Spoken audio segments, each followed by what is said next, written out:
लोग यहाँ पर एनसीईआरटी एक्सरसाइज के कुछ इंपॉर्टेंट क्वेश्चंस को करेंगे, जिससे पूरा कॉन्सेप्ट बहुत अच्छे से क्लियर होगा आपका। तो चलिए हम लोग सॉल्यूशन करते हैं। यहाँ पे जिस तरह से फिगर में दिया हुआ है कि एल एम, आपको यहाँ पे दिखाई दे रहा होगा एल एम, ये पैरेलल है सी बी के, और ये वाला एल एन पैरेलल है सी डी के। आपको ऐसा प्रूफ करना है कि ये जो ए एम है upon A B is equal to A N upon A D होगा। तो देखिए ये बड़ा मुश्किल हो जाता है ज्योमेट्री में समझना कि हम कैसे समझे कि मुझे कहाँ जाना है, कैसे जाना है। तो ये बहुत ही इजी है। देखिए सबसे पहले आपको करना क्या है कि आपको जो पैरेलल दिया हुआ है ना, जैसे कि यहाँ पे ये जो पैरेलल दिया, पहले उसको आप पकड़िए। यानी कि हमारे पास दिया हुआ है एल और एम यहाँ पर और सी बी। इसके जरिए देखिए आप इस बड़े से ट्रायंगल के अंदर आ जाते हैं। तो देखिए हम सबसे पहले क्या करेंगे, चले आएंगे इन ट्रायंगल ए बी सी, और इस ट्रायंगल में हमें दिया हुआ है L M parallel to C B. अब आपका जो सवाल होगा कि आखिरकार ये कहाँ से आया, तो आपका जवाब होगा क्योंकि ये गिवन है। देखिए हर चीज का रीजन फाइंड आउट अगर आप करते जाएंगे तो कोई प्रॉब्लम्स नहीं होगा। अब देखिए कि अगर ऐसा होता है तो हम थेल्स थ्योरम के अकॉर्डिंग क्या कर सकते हैं। हम थेल्स थ्योरम के अकॉर्डिंग लिख सकते हैं ए एम अपॉन, देखिए एम भी लिख सकते थे, लेकिन यहाँ देखिए लिंक दिया हुआ है A M upon A B पूरा, तो मैं टोटल भी ले सकता हूं, दैट इज ए बी। ये किसके इक्वल हो जाएगा, that is A L upon A C के बराबर हो जाएगा। इसको हम इक्वेशन 1 लेते हैं। अब क्या करना है, अब देखिए इसको पकड़िए, यहाँ पर एल एन किसके पैरेलल है, सी डी के। अब इसके जरिए हम कहाँ पहुंच जाएंगे, इस वाले ट्रायंगल के अंदर पहुंच जाएंगे। तो हम यहाँ पर लिखेंगे in triangle A C D. अब सिंस हमारे पास दिया हुआ है एल एन पैरेलल है सी डी के, ये कहां से हुआ, तो ये आपके पास गिवन है। अगर ऐसा होता है तो बाय थेल्स थ्योरम हम क्या अप्लाई कर सकते हैं, हम जो अप्लाई कर सकते हैं that is A N upon A D, ये अप्लाई कर सकते हैं, is equal to A L upon A C. ये कैसे हुआ, तो ये हमारा बाय थेल्स थ्योरम के अकॉर्डिंग हुआ है।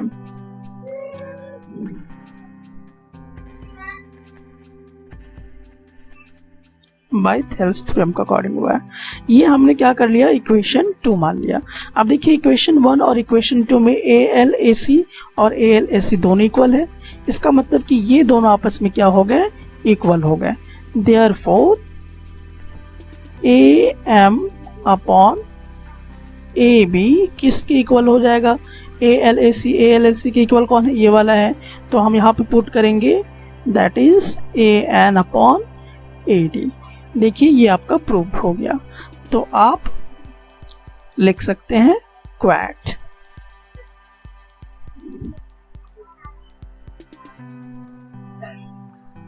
डी ई पैरेलल है आपका ए सी के, तो इससे हम किस ट्रायंगल के अंदर जा सकते हैं, देखिए डी ई और ए सी। तो यहाँ पे जो लास्ट वाला साइड है ना उसको पकड़िए और देखिए आप इस पूरे बड़े वाले ट्रायंगल के अंदर आ गए। तो यहाँ पर हम लोग लिख सकते हैं कि सबसे पहले हमें ट्रायंगल ए बी सी के अंदर जाना होगा, जिसमें हमें दिखाई दे रहा है कि जो डी ई है वो पैरेलल है आपका ए सी के। ऐसा कहां से है, तो ऐसा हमारे पास ऑलरेडी गिवन है। अब जब ऐसा होता है तो थेल्स थ्योरम के अकॉर्डिंग क्या हम अप्लाई कर सकते हैं, तो थेल्स थ्योरम के अकॉर्डिंग हम अप्लाई जो करेंगे वो हमें पता है कि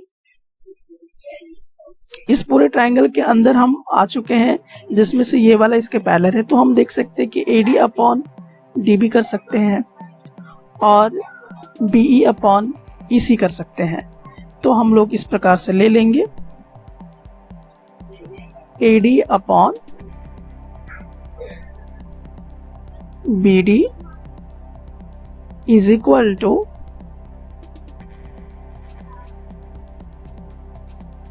BE अपॉन EC। ये कहां से हुआ? तो ये हमारा है बाय थेल्स थ्योरम के अकॉर्डिंग, ये हमारा थेल्स थ्योरम के अकॉर्डिंग हो गया। तो इसे मैं अभी इक्वेशन 1 बना लेता हूं। और अब देखिए यहाँ पे जो गिवन आपका दिया हुआ है DF और पैरेलल है किसके? AE के, तो इसके अकॉर्डिंग पकड़िए आप, DF पैरेलल टू AE। देखिए ये लास्ट हमारा बन रहा है, तो हम इस वाले ट्रायंगल के अंदर जा रहे हैं, ABE के अंदर चले गए, तो हम यहाँ पे लिखेंगे इन ट्रायंगल ABE। अब देखिए कि अगर आप ABE के अंदर जाते हैं तो आपको दिया हुआ है DF पैरेलल टू AE। ऐसा क्यों हुआ? क्योंकि ये हमारे पास गिवन है, और जब ऐसा होगा तो भाई हम थेल्स थ्योरम अप्लाई करेंगे, that is AD upon BD is equal to BF upon FE। ये कैसे हुआ? तो ये भी हमारा बाय थेल्स थ्योरम के अकॉर्डिंग हुआ। तो ये भी हमारा कैसे हुआ? थेल्स थ्योरम के अकॉर्डिंग हो गया। ये हमारा इक्वेशन 2 हो गया। अब फ्रॉम इक्वेशन 1 और 2 से अगर हम थोड़ा ध्यान दें, फ्रॉम इक्वेशन 1 एंड इक्वेशन 2, तो देखिए इक्वेशन 1 और इक्वेशन 2 से अगर हम ध्यान दें तो यहाँ पर देखिए AD अपॉन BD और यहाँ पर भी देखिए AD अपॉन BD दोनों सेम है। देयरफॉर हम क्या कर सकते हैं कि जो BE है अपॉन EC, ये देखिए कि BE अपॉन EC किसके बराबर है? AD अपॉन BD का। अब यहाँ देखिए AD अपॉन BD किसके बराबर है? BF अपॉन FE का। तो हम यहाँ पे लिख सकते हैं BF अपॉन FE। तो ये हमारा हुआ। अच्छा, अब यहाँ पे आपको ये देखना है कि क्या इसके अकॉर्डिंग, तो आप इसको यहाँ पे रीअरेंज कर लीजिए। तो हम लोग लिख सकते हैं दैट इज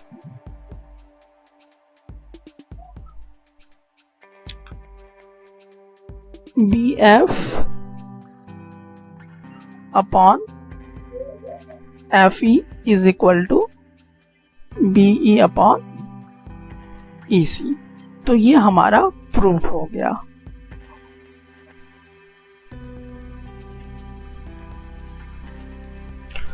इस क्वेश्चन में हम लोग देख रहे हैं कि जो हमारा DE है वो पैरेलल है OQ के। तो हमें किस ट्रायंगल में जाना चाहिए?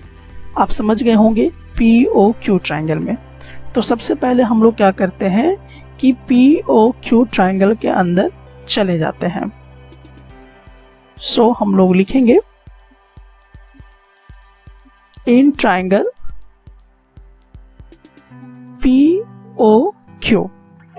अब POQ ट्रायंगल में आप जाते हैं तो आपको दिखाई देता है कि जो DE है वो पैरेलल है आपका OQ के। ये कहां से आया? तो ये आपके पास गिवन है। अब अगर ऐसा होता है तो बाय थेल्स थ्योरम हम क्या अप्लाई करते थे? तो बाय थेल्स थ्योरम हम लोग जानते हैं कि हमें मिलेगा PE अपॉन EQ। ये किसके इक्वल हो जाएगा? PD अपॉन DO के। ये क्यों हुआ? तो आपको थ्योरम का जिक्र करना है, बाय थेल्स थ्योरम के अकॉर्डिंग हुआ। ये हम इक्वेशन 1 ले लेते हैं। अब देखिए यहाँ पे क्वेश्चन क्या बोल रहा है कि डी एफ पैरेलल है ओ क्यू का। अब देखिए यहाँ पर आप फिगर में, तो डी एफ किसके पैरेलल है, ओ क्यू के। तो किस ट्राइंगल में चले गए, पी ओ आर के अंदर। तो हम लोग यहाँ पर लिखेंगे in triangle P O R. अब इसमें हमारे पास दिया हुआ है D F parallel to O R. ये कहां से आया, ये हमारे पास गिवन है। अब इससे होगा क्या, हम थेल्स थ्योरम अप्लाई कर लेंगे, that is P D upon D O is equal to P F upon F R. ये कैसे आया, तो इसका भी रीजन हुआ बाय थेल्स थ्योरम के अकॉर्डिंग। इसे हम लोग इक्वेशन 2 मान लेते हैं। अब देखिए इक्वेशन 1 और 2 में देखिए P D upon D O और यहाँ पे देखिए P D upon D O, वो दोनों आपस में इक्वल है। तो हम फ्रॉम इक्वेशन 1 एंड 2 से ये कर सकते हैं कि P E upon E Q. अब देखिए ये P E upon E Q किसके बराबर है, P D upon D O. और देखिए यहाँ पे P D upon D O किसके बराबर है, P F upon F R. तो हम लिख सकते हैं P F upon F R. अब थोड़ा ध्यान लगा के देखिए कि अगर ये रेशियो इक्वल है तो क्या पैरेलल होने के चांसेस है। थोड़ा यहाँ पर आपको फोकस बढ़ाना पड़ेगा। पी ई और ई क्यू दिखाई दे रहे हैं, पी एफ और एफ आर दिखाई दे रहा है। इसका मतलब हम इस पूरे बड़े ट्रायंगल के अंदर आ गए। तो ये जो ई एफ है वो किसके पैरेलल हो जाएगा, क्यू आर के पैरेलल हो जाएगा। तो हम यहाँ पर लिख सकते हैं देयरफॉर ई एफ जो होगा वो पैरेलल हो जाएगा आपका क्यू आर का। सो ये हमारा प्रूव्ड हो गया, that is Q A D. अब इस क्वेश्चन में हम देखेंगे कि हमारे पास एक ट्रेपेजियम है जिसका नाम ए बी सी डी है। तो सबसे पहले हम एक ट्रेपेजियम ले लेते हैं और इस ट्रेपेजियम का जो नाम दिया गया है वो है ए बी सी डी। तो सबसे पहले हम लोग इसका नाम दे देते हैं ए बी सी और डी। अब इसमें हमें क्या बोला गया है कि ये जो ए बी है वो डी सी के पैरेलल है और it's diagonals intersect each other. तो इसकी जो डायगोनल्स हैं वो एक दूसरे को इंटरसेक्ट कर रहे हैं। तो हमने एक डायगोनल ए सी लिया और दूसरा डायगोनल हमने डी बी लिया। दोनों आपस में इंटरसेक्ट कर रहे हैं एक पॉइंट ओ पर। तो हम यहाँ पर पॉइंट का नाम जिक्र करेंगे। तो हमारा यहाँ पर जो है वो ओ पॉइंट है, ओ पॉइंट पे इंटरसेक्ट कर रहा है आपस में ये।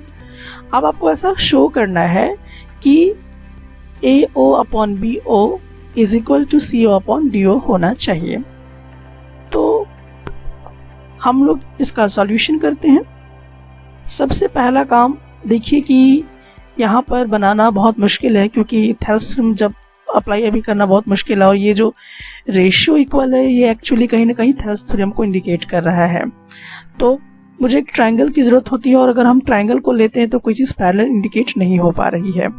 तो वैसे सिचुएशन पे हमें क्या करना पड़ेगा, हमें कंस्ट्रक्शन करना पड़ेगा।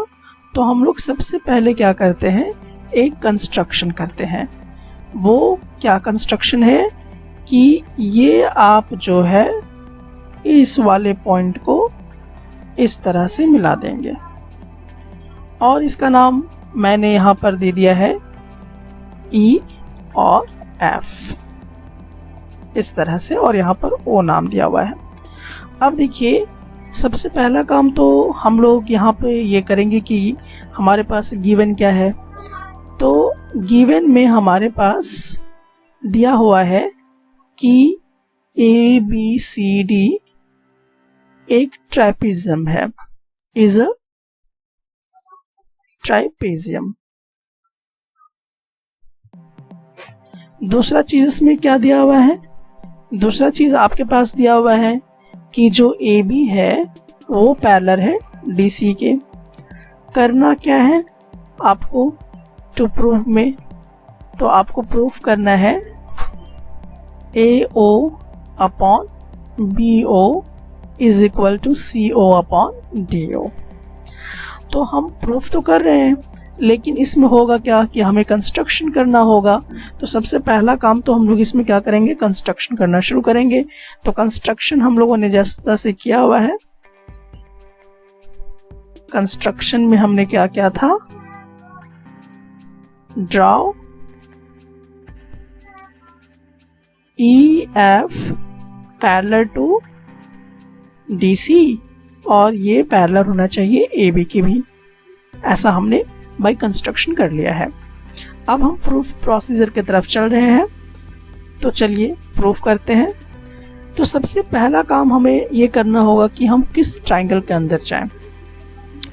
तो सबसे पहला देखिए कि ई एफ किसके पैरेलल है, डी सी के।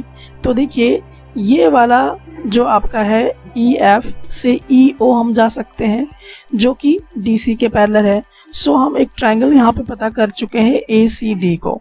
तो हम लोग सबसे पहले चले जाएंगे इसके अंदर, इन ट्राइंगल ए सी डी, जिसमें आपके पास क्या दिया हुआ है कि ई ओ पैरेलल होगा डी सी के।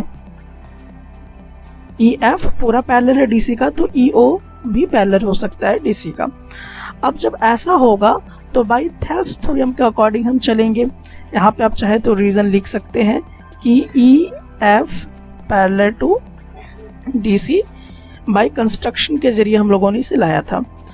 तो यहाँ पर हम क्या लिखेंगे, A E upon E D is equal to A O upon C O. ये कैसे हुआ, बाय थेल्स थ्योरम हुआ। तो यहां पर आपका थेल्स थ्योरम लगा हुआ है। ये मेरा इक्वेशन 1 हो गया। अब मुझे जाना होगा दूसरे की तरफ। तो देखिए अब यहां पर ये बोल रहा है कि यही ई एफ जो है ए बी के भी पैरेलल होना चाहिए। तो देखिए ई एफ से ई ओ तक जाएंगे और ये ए बी के पैरेलल हो जाएगा। तो देखिए आप किस ट्राइंगल में चले गए, ए बी डी के अंदर चले गए। तो हम यहाँ पर लिख सकते हैं in triangle A B D हमारे पास क्या है, E O parallel to A B by construction. तो आप क्या ले सकते हो इसमें से, आप ले सकते हो A E upon E D is equal to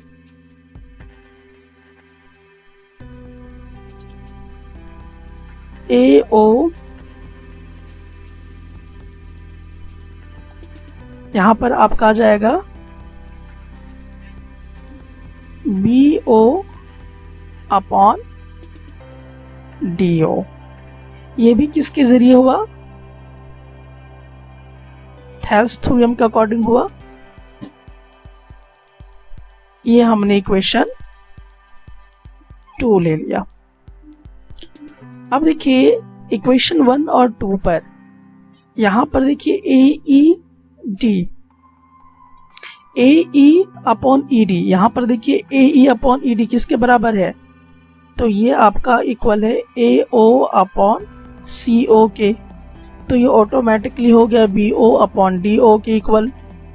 अब यहाँ पर हम लोग क्या करेंगे, यहाँ पर फाइनली मुझे लाना क्या है, तो मैं क्रॉस मल्टीप्लिकेशन कर देता हूँ। ए ओ ये नीचे आएगा तो बन जाएगा मेरा क्या, B O is equal to C O upon D O, ये हो जाएगा। सो फाइनली हमारा ये प्रूव्ड हो गया। सो QAT। इस क्वेश्चन में हमारे पास जो दिया हुआ है वो है A B parallel to P Q. तो सबसे पहला जो है, आप पहले जो गिवन है ना उसको ध्यान से देखिए। तो A B parallel P Q, तो देखिए यहाँ पर ए बी जो है ये वाला पैरेलल है पी क्यू के, तो इसके जरिए आप पी ओ क्यू ट्रायंगल के अंदर चले जाएंगे। सो हम यहाँ पर लिखेंगे in triangle P O Q, जिसमें आप देख रहे हैं कि जो ए बी है वो पैरेलल है आपके पी क्यू के। ये कहाँ से मिला आपको? तो ये मेरा गिवन है, और अगर ऐसा रहता है तो बाय थेल्स थ्योरम हमें पता है कि हम क्या कर सकते हैं। तो हमें पता है that is P A upon A O is equal to Q B upon B O. ये क्यों होगा? तो बाय ये थेल्स थ्योरम के अकॉर्डिंग होगा। इसको हम इक्वेशन 1 मान लेते हैं। अब देखिए A C parallel to P R है, तो यहाँ पर आइए ए सी और पी आर से हम ट्रायंगल पी ओ आर में चले गए। सो हम यहाँ पे लिखेंगे in triangle P O R हमारे पास दिया हुआ है A C parallel to P R. ये मुझे कहाँ से मिला? तो ये तो हम लोगों के पास गिवन था। अब इससे हम थेल्स थ्योरम क्या लगा लेंगे? इससे हमारा जो थेल्स थ्योरम आएगा that is P A upon A O is equal to R C upon C O. ये भी कहाँ से मुझे मिला? बाय बीपीटी थ्योरम, या हम थेल्स थ्योरम भी इसको बोल सकते हैं। ये इक्वेशन 2 हो गया हमारा। अब देखिए देयरफॉर फ्रॉम इक्वेशन 1 एंड 2 से हम क्या देखेंगे कि पी ए ओ ये जो है ये किसके बराबर है? तो ये जो है Q O upon B O के बराबर है। आप ध्यान दीजिएगा कि ये वाला देखिए पी ए अपॉन ए ओ किसके बराबर हो गया? आर सी अपॉन सी ओ के। तो ये हमारा आया। अब इससे बेनिफिट क्या होगा? आप थोड़ा सा ट्रायंगल में आ जाइए। यहाँ पे देखिएगा कि आपके पास जो क्यू ओ है, क्यू ओ और बी ओ ये वाला, और आर सी से आप पहुंच गए सी ओ में। यहाँ पे क्यू बी है, सॉरी। तो इसके जरिए हम क्या करेंगे कि एक ट्रायंगल के अंदर घुस गए, that is R O Q के अंदर, जिसमें बी सी किसके पैरेलल हो गया? क्यू आर के पैरेलल हो गया। तो हम ये लिख सकते हैं therefore B C parallel to Q R, जो कि हम लोगों का प्रूफ हो चुका है।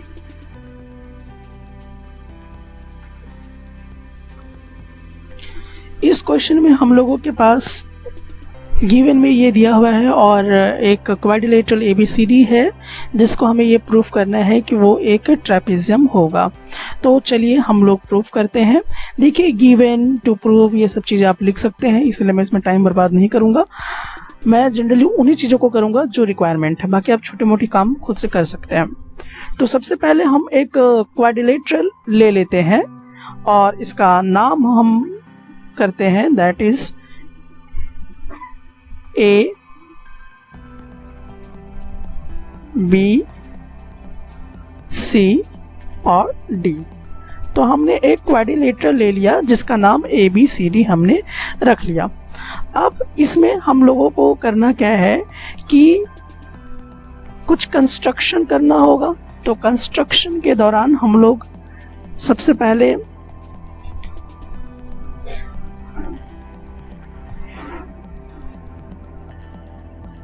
कंस्ट्रक्शन करने से पहले कुछ क्वेश्चन के हिसाब से हम यहाँ पे देखेंगे कि डायगोनल्स जो हैं वो आपस में इंटरसेक्ट कर रहे हैं।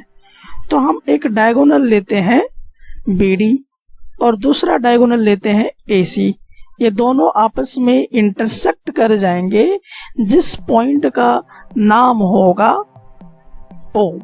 तो हम इस पॉइंट का नाम यहाँ पर दे देंगे O पॉइंट पर आपस में इंटरसेक्ट कर रहा है। सो अब हमें कंस्ट्रक्शन करना है।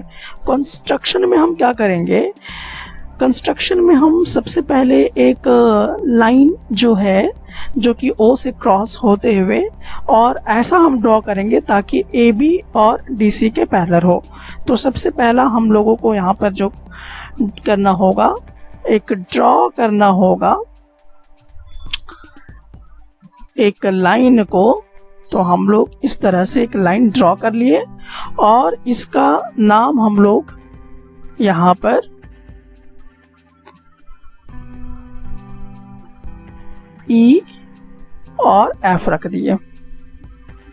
तो हमारा इस प्रकार से हुआ। तो हमें क्या करना होगा कि ड्रॉ करना होगा EF को ताकि ये पैरेलल हो सके AB के बराबर, AB से पैरेलल हो जाए और यही EF आपके CD से भी क्या हो जाए, पैरेलल हो जाए। ऐसा हमने बाय कंस्ट्रक्शन लिया हुआ है। अब देखिए हम लोगों को करना क्या है कि सबसे पहला काम तो हम देख रहे हैं कि हम एक ट्राइंगल के अंदर चले जाएंगे। सो इन ट्राइंगल ACD के अंदर आ जाइए। अब इस ACD ट्राइंगल के अंदर आप देखेंगे कि जो ये AC और D है, इसमें से बाय कंस्ट्रक्शन हमने क्या किया हुआ है कि EO पैरेलल हो जाएगा किसके, DC के। तो हम यहाँ पे लिख सकते हैं EO पैरेलल टू DC, क्योंकि ये जो EF वो पोलर पैरेलल था DC के, तो EO भी पैरेलल हो सकता है बाय कंस्ट्रक्शन। तो ये आपका बाय कंस्ट्रक्शन हुआ है।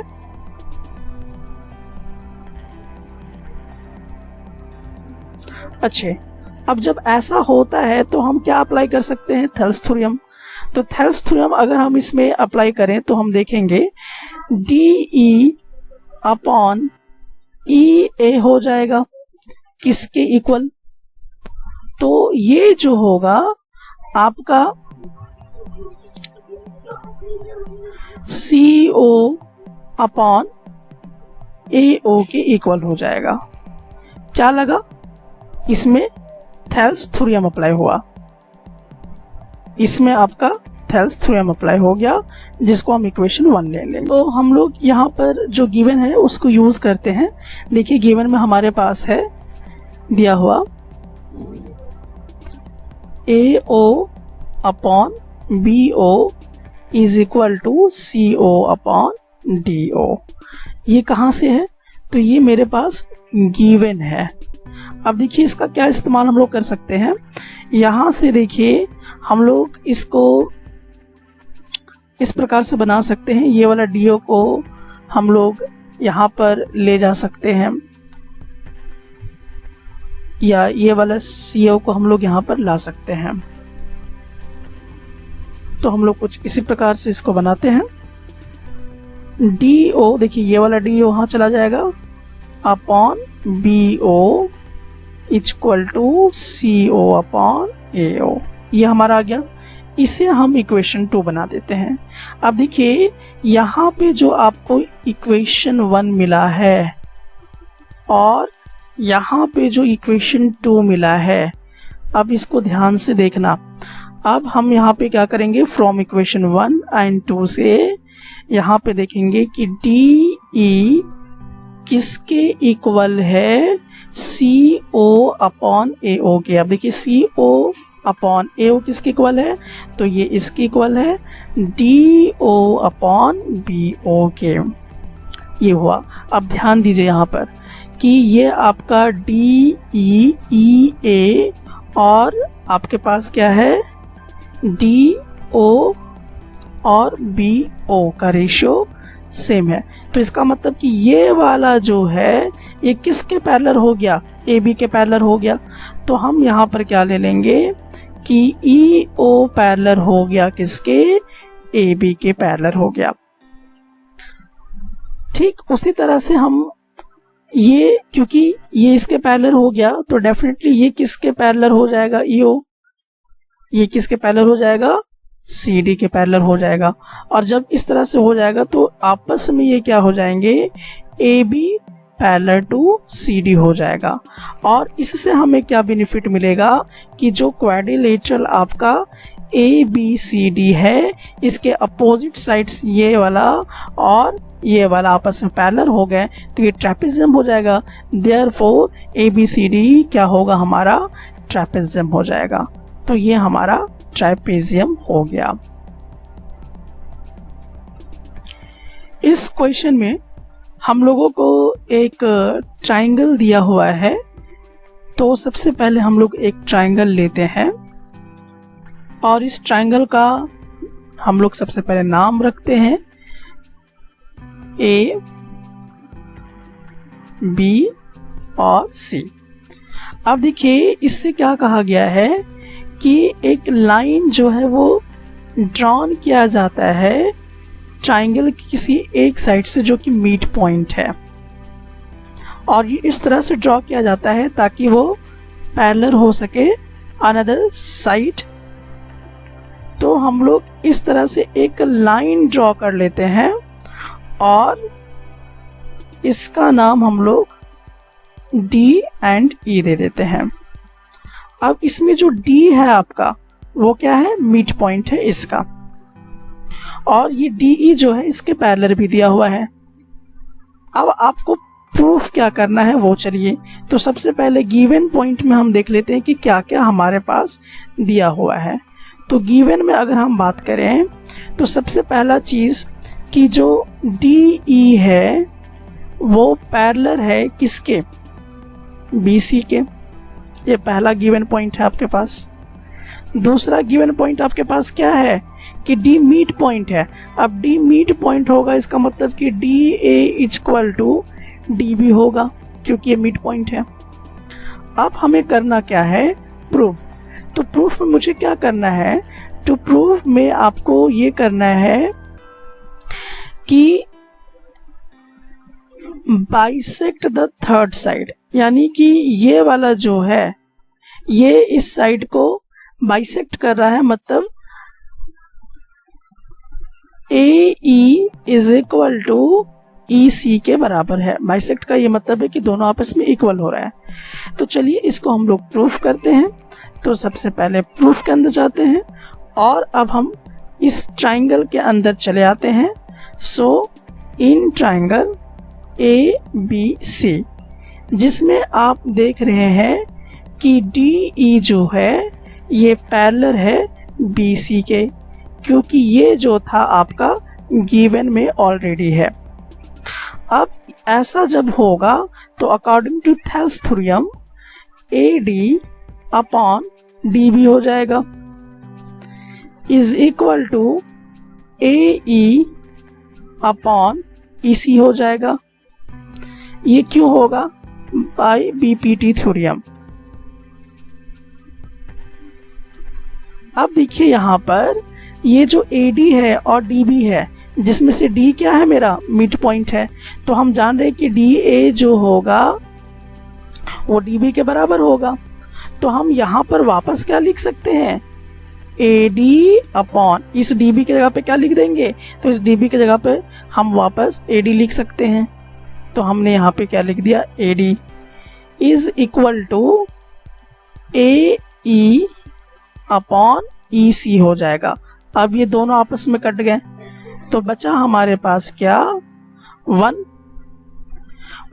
इज इक्वल टू क्या होगा, AE अपॉन EC। अब इसको हम क्रॉस मल्टीप्लिकेशन करेंगे तो EC इज इक्वल टू क्या मुझे मिलेगा, AE। देयरफॉर इससे साबित ये हो गया कि ये जो आपका लाइन है E जो है वो AC को क्या कर रहा है, बाइसेक्ट कर रहा है, यानी कि E जो है, E पॉइंट ये बाइसेक्ट कर रहा है किसको, AC को। सो ये हम लोगों को प्रूव्ड करना था। अब इस क्वेश्चन में देखिए, इस क्वेश्चन में हमारे पास एक ट्रायंगल दिया हुआ है। तो सबसे पहले हम एक ट्रायंगल ले लेते हैं और इसका नाम लिख लेते हैं। तो ये हमारा है A, B एंड C। अब देखिए इसमें क्या बोल रहा है कि line joining mid points of any two sides. इसके दो साइड्स में एक लाइन ज्वाइन किया गया है ये, और इसका नाम हम लोग यहाँ पर रखते हैं D एंड E। अब बड़ा इंपॉर्टेंट पॉइंट ये है कि जो D और E है, यहाँ पे जो आपको D दिखाई दे रहा है और यहाँ पे जो आपको E दिखाई दे रहा है, दोनों मिड पॉइंट्स हैं। ये आपके गिवन दिए हुए हैं। तो सबसे पहले हम लोग क्या करते हैं, जो गिवन है उसको नोट कर लेते हैं। तो गिवन में हमारे पास है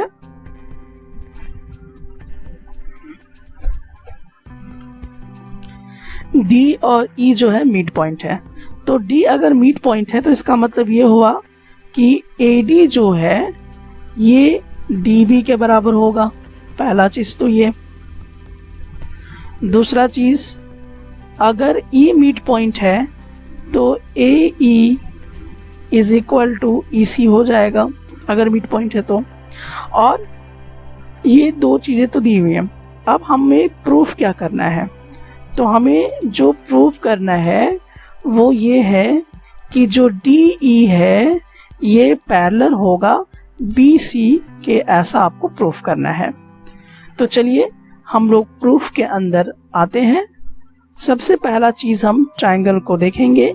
तो हम सबसे पहले एक ट्रायंगल ABC के अंदर आएंगे और यहाँ पर क्योंकि हम लोगों को पता है कि D मिड पॉइंट है, तो हम लोग इस प्रकार से कर सकते हैं, DA is equal to DB। अब इससे आप क्या बना लोगे, DA ये अपॉन यहाँ पर आ जाएगा DB इज इक्वल टू क्या हो गया 1। उसी तरह से देखिए यहाँ पे क्या आपको बोला है कि E भी आपका मिड पॉइंट है। सो हम लोग क्या कर सकते हैं, AE is equal to EC। अब देखिए इसमें हम लोग क्या कर सकते हैं कि AE जो है EC यहाँ आएगा तो यहाँ क्या बच गया 1। अब देखिए ये आपका इक्वेशन 1 है और ये इक्वेशन 2 है। तो यहाँ पे आप क्या देख रहे हैं कि इसका रेशियो 1 आ गया और इसका भी रेशियो 1 आ गया। तो जब भी रेशियो सेम होता है तो हमें पता है कि क्या होता है, जो DE होगा वो पैरेलल हो जाएगा BC के। और ये by converse theorem of BPT है। ये BPT का कन्वर्स थ्योरम के अकॉर्डिंग प्रूव्ड हुआ है। सो आपको ये बात समझ में आ गई होगी। NCERT का सेकंड क्वेश्चन है और ये बहुत ही बेहतर कॉन्सेप्चुअल क्वेश्चन है थ्योरम को समझने के लिए। तो इसमें हम लोगों को कहा गया कि एक ट्रायंगल दिया गया है PQ। तो सबसे पहले हम एक ट्रायंगल ले लेते हैं और इसका नाम हम PQR रख देते हैं।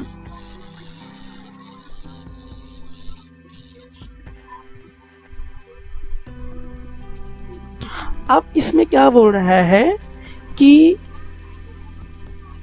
E और F जो है वो PQ और PR पर एक पॉइंट्स हैं। तो हम कुछ इस प्रकार से बना सकते हैं। देखिए PQ पर कौन सा पॉइंट है, E पॉइंट है, और PR पे कौन सा पॉइंट है, F पॉइंट है। अब आपको करना क्या है, आपको हर केस में ये जस्टिफाई करना है कि EF जो है वो QR के पैरेलल होगा या नहीं होगा। तो फर्स्ट वाले केस को हम लेते हैं। फर्स्ट वाले केस को अगर हम लेते हैं तो बाय थेल्स थ्योरम हमें पता है कि हम क्या कर सकते हैं। तो सबसे पहले PE लेते हैं। PE का रेशियो हम EQ के साथ बनाएंगे और देखेंगे कि ये इक्वल आता है या नहीं आता है। तो देखिए PE का वैल्यू कितना है, आपका 3.9 है और EQ का वैल्यू कितना है, 3 है। अब इसको अगर हम कट करने की कोशिश करेंगे तो हार्डली मेरा कितना आएगा, 1.3/1 आ जाएगा। अब हम क्या करेंगे, PF अपॉन FR का रेशियो बनाएंगे। अब देखिए PF का वैल्यू कितना दिया हुआ है, 3.6 और FR का वैल्यू कितना है, 2.4। तो जब इसे हम कट करेंगे तो मुझे कितना मिलेगा, 3/2, जो कि होगा आपका 1.5 के बराबर। तो क्या रेशियो सेम आया? रेशियो तो सेम नहीं आया। तो हम यहाँ पर देखें कि जो PE अपॉन EQ है इसका रेशियो सेम नहीं आया PF अपॉन FR के। इसीलिए यहाँ पर क्या होगा कि जो आपका EF है ये QR के पैरेलल नहीं होगा, क्योंकि जब रेशियो सेम आता तभी ऐसा पॉसिबल था, अदरवाइज पॉसिबल नहीं होता है। अब इसका सेकेंड पार्ट हम देखते हैं। तो सेकेंड पार्ट में हम लोग देखेंगे कि PE QE के साथ क्या रेशियो बना रहा है। PE का वैल्यू आपके पास 4 सेंटीमीटर है और QE का वैल्यू आपके पास 4.5 सेंटीमीटर है। और अब हम इसके दूसरे वाले पार्ट को देख लेते हैं, जो कि दिया हुआ है PF अपॉन FR। तो PF की वैल्यू कितनी है, 8 सेंटीमीटर और FR की वैल्यू कितनी है, 9 सेंटीमीटर। अब देखिए इसको अगर हम कट करते हैं तो 4/4.5 आ जाएगा। तो हम लोग यहाँ पे देखेंगे कि अगर इसको हम कट करते ना, इस प्रकार से अगर हम कट करते, दैट इज यहाँ पे डेसिमल हटा देंगे तो ये 40 हो जाएगा और यहाँ पे 45 हो जाएगा। तो ये देखिए एग्जैक्ट आपका इतने के बराबर आ गया। तो 8/9 एग्जैक्टली 4/4.5 के बराबर है। तो रेशियो क्या हो गया, सेम हो गया। इसीलिए हम कहेंगे कि रेशियो सेम हो गया। इसका मतलब कि PE अपॉन QE का रेशियो इक्वल हो जाने के कारण जो आपका EF है ये पैरेलल हो जाएगा किसके, QR के। अब थर्ड पार्ट हम सॉल्व करेंगे। थर्ड पार्ट में आपको चूज करना है कि कौन किसके रेशियो इक्वल आएगा, ठीक है। तो चलिए सबसे पहले हम लोग देखेंगे कि PQ अपॉन PE का हम रेशियो बनाते हैं। तो देखिए PQ का वैल्यू कितना है आपके पास, 1.28 और PE का वैल्यू कितना है, 0.18। अब हम रेशियो किसका बनाएंगे, PR अपॉन PF का रेशियो बनाएंगे। अब देखिए PR का वैल्यू हमारे पास कितना है, 2.56 और PF का वैल्यू कितना है, 0.36। अब देखिए इसको अगर हम कैंसिल करेंगे ना तो ये आपका आएगा 1.28 अपॉन 0.18 के। तो देखिए कि ये आपस में क्या हो गए, रेशियो सेम हो गए। तो PQ अपॉन PE का रेशियो जो होगा PR अपॉन PF के बराबर हो गया। इसीलिए हम कहेंगे कि रेशियो जब सेम होगा तो हम कहेंगे कि EF जो होगा वो पैरेलल हो जाएगा QR के। सो ये इस प्रकार से आपका प्रूफ हो गया। देखिए एनसीईआरटी इंपॉर्टेंट क्वेश्चन देने का मतलब ये है कि अगर आप एनसीईआरटी इंपॉर्टेंट क्वेश्चन को अच्छे से कर लेते हैं तो टोटल टाइप्स ऑफ क्वेश्चन का कवरेज आपका हो जाता है और कॉन्सेप्ट को बेहतर ढंग से क्लियर कर लेते हैं। तो आप टाइप्स ऑफ क्वेश्चन जरूर कीजिए।